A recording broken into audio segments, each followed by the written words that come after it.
दोस्तों नमस्कार। मैं सुनील कुमार यादव आप सभी का अभिवादन करता हूं और आज का मेरा विषय है मनोविज्ञान क्या है। मनोविज्ञान क्या है, उसका क्या अर्थ है, उसकी क्या परिभाषा है। खेल मनोविज्ञान क्या है, खेल मनोविज्ञान की परिभाषा क्या है। खेल बल मनोविज्ञान का क्या महत्व है और खेल मनोविज्ञान के क्षेत्र कौन कौन से हैं। आज का मेरा यह topic BEd, BPEd, MPEd, BPS, MPS, LT, DSSB, DLEd और अन्य शारीरिक परीक्षाओं से संबंधित जो मेरा टॉपिक है। आज का टॉपिक मेरा बहुत ही महत्वपूर्ण है, देखें और दूसरों को अवश्य भेजें। तो दोस्तों, मनोविज्ञान मनोविज्ञान प्रारंभ में दर्शन शास्त्र का ही एक अंग हुआ करता था। मनोविज्ञान को पहले दर्शन शास्त्र का ही एक भाग माना जाता था, लेकिन 19वीं शताब्दी के समाप्त होते होते ये माना गया कि मनोविज्ञान खुद अपने आप में एक बहुत बड़ा विषय है और धीरे धीरे इसको एक विषय के रूप में मान लिया गया और आज ये एक स्वतंत्र विषय के रूप में हमारे सामने है।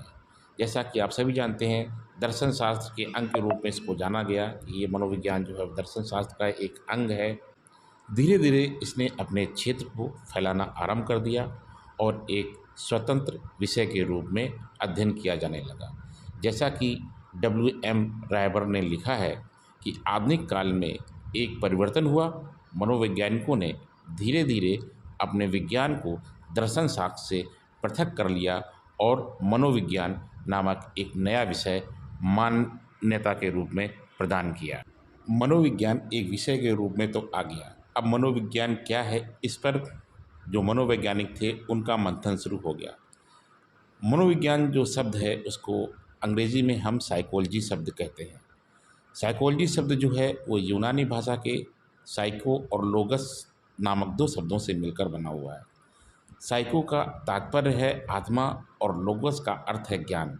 अर्थात साइकोलॉजी जो है वो प्रथम दृष्टि में यह माना गया कि यह आत्मा का ज्ञान है अथवा यह आत्मा का विज्ञान है। चूँकि आत्मा की व्याख्या अनेका जो व्याख्या है वो नहीं की जा सकती थी और मनोवैज्ञानिक जो थे वो वैज्ञानिक अध्ययन से परे थी, इसलिए आत्मा के विज्ञान के अर्थ को अस्वीकार कर दिया गया।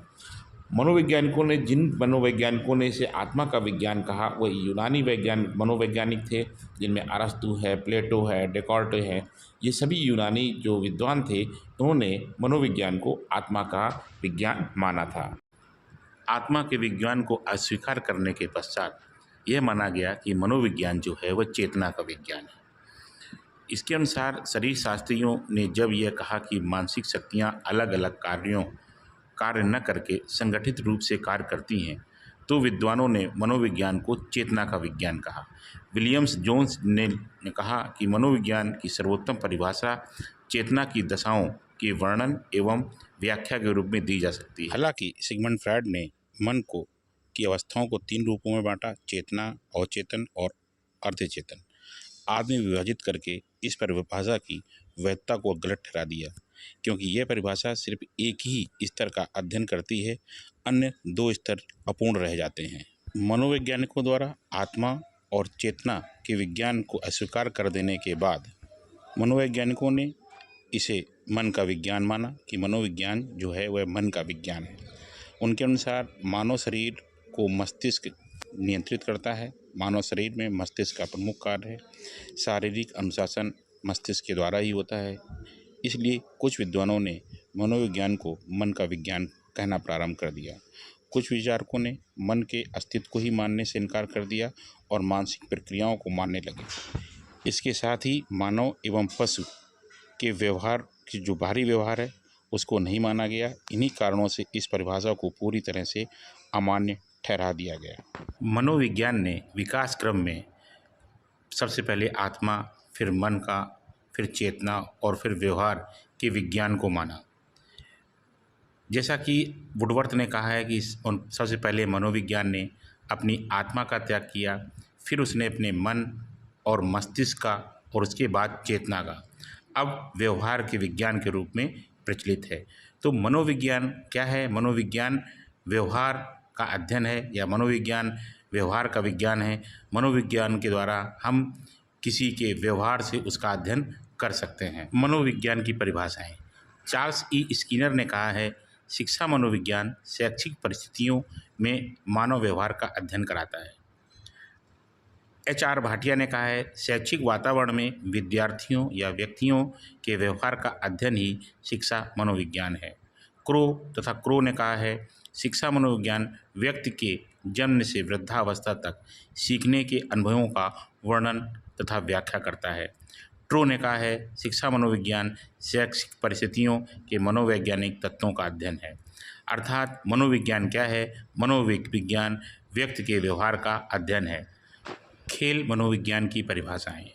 ब्राउन एंड मोहने के अनुसार खेल तथा शारीरिक क्रियाओं में सभी स्तर पर कौशल बढ़ाने के लिए मनोविज्ञान सिद्धांतों का उपयोग करना ही खेल मनोविज्ञान है। अर्थात जो मनोवैज्ञानिक स्तर पर खेल कौशलों का उपयोग करते हुए अपने खेल के स्तर को बढ़ाना ही खेल मनोविज्ञान है। जंजन के अनुसार खेल मनोविज्ञान एथलेटिक्स में व्यवहार की खोज करता है। सिंगर के शब्दों में खेल मनोविज्ञान एथलेटिक्स में व्यक्तिगत व्यवहार की खोज है। जो एथलेटिक्स खिलाड़ी हैं उनके व्यक्तिगत व्यवहारों का अध्ययन खेल मनोविज्ञान के अंतर्गत आता है। K.M. बर्न्स के अनुसार खेल मनोविज्ञान को इस प्रकार परिभाषित किया है कि शारीरिक शिक्षा के लिए खेल मनोविज्ञान की वह शाखा है जो खेल कूद में भाग लेने के द्वारा किसी व्यक्ति को शारीरिक सुयोग्यता से संबंधित है। अर्थात खेल मनोविज्ञान जो है खेल प्रतियोगिता के दौरान खिलाड़ी जो है या कोई व्यक्ति है उसकी शारीरिक सुयोग्यता कैसी है, इस पर K.M. बर्न्स ने कहा है। खेल मनोविज्ञान का महत्व। खेल मनोविज्ञान शारीरिक शिक्षा का सुदृढ़ आधार माना जाता है। शारीरिक शिक्षा में खेल मनोविज्ञान के शिक्षण से छात्रों की मूल प्रवृत्ति, व्यवहार और भावनाओं को पहचान कर उन्हें सही स्तर का प्रशिक्षण दिया जाता है। इस प्रशिक्षण से छात्रों में विभिन्न क्षमताओं, रुचियों का विकास होता है। छात्रों का मानसिक तनाव दूर होता है, उनकी शिक्षण के प्रति रुचि बढ़ती है तथा उनमें अपनी समस्याओं के हल स्वयं खोजने की क्षमता का विकास होता है। खेल मनोविज्ञान के शिक्षण द्वारा छात्रों में तर्क शक्ति, चिंतन और विचार शक्ति का विकास होता है। छात्र अपना मूल्यांकन स्वयं करने लगता है, अपनी गतिविधियों, क्रियाओं और मानसिक शक्ति से परिचित होता है तथा इनका उपयोग अपने विकास से करता है। इस प्रकार हम कह सकते हैं कि खेल मनोविज्ञान द्वारा विद्यार्थी अपनी कमजोरियों एवं उपलब्धियों को पहचान कर स्वयं अपना मार्गदर्शन कर सकता है। विभिन्न प्रकार के खेलों में खेल मनोविज्ञान द्वारा विद्यार्थियों की शारीरिक, मानसिक तथा व्यक्तिगत स्थिति का ज्ञान प्राप्त किया जा सकता है। छात्रों में खेल मनोविज्ञान के शिक्षण से खेल भावना और अंतर्दृष्टि का विकास होता है। छात्र अपनी क्षमताओं एवं ज्ञान का समुचित विकास कर सकते हैं। तो खेल मनोविज्ञान का यही महत्व है, जिससे खिलाड़ी अपनी क्षमताओं का, अपनी आंतरिक शक्तियों का, शारीरिक, मानसिक अपनी प्रबलताओं का वह अधिक से अधिक उपयोग कर सकता है। उसमें सोचने, समझने और आइडिया आने का पूरी तरह से अपने दिमाग को विकसित कर लेता है। खेल मनोविज्ञान के क्षेत्र कौन कौन से होते हैं? एक खिलाड़ी के लिए कौन कौन से क्षेत्र होते हैं?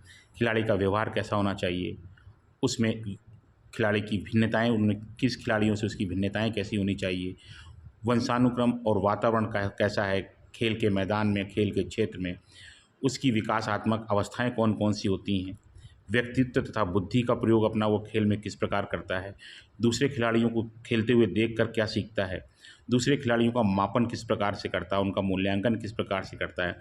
खेल के मैदान में खिलाड़ी के द्वारा जो की जाने वाली जो सारी गतिविधियां हैं वो खेल मनोविज्ञान के क्षेत्र के अंतर्गत आती हैं।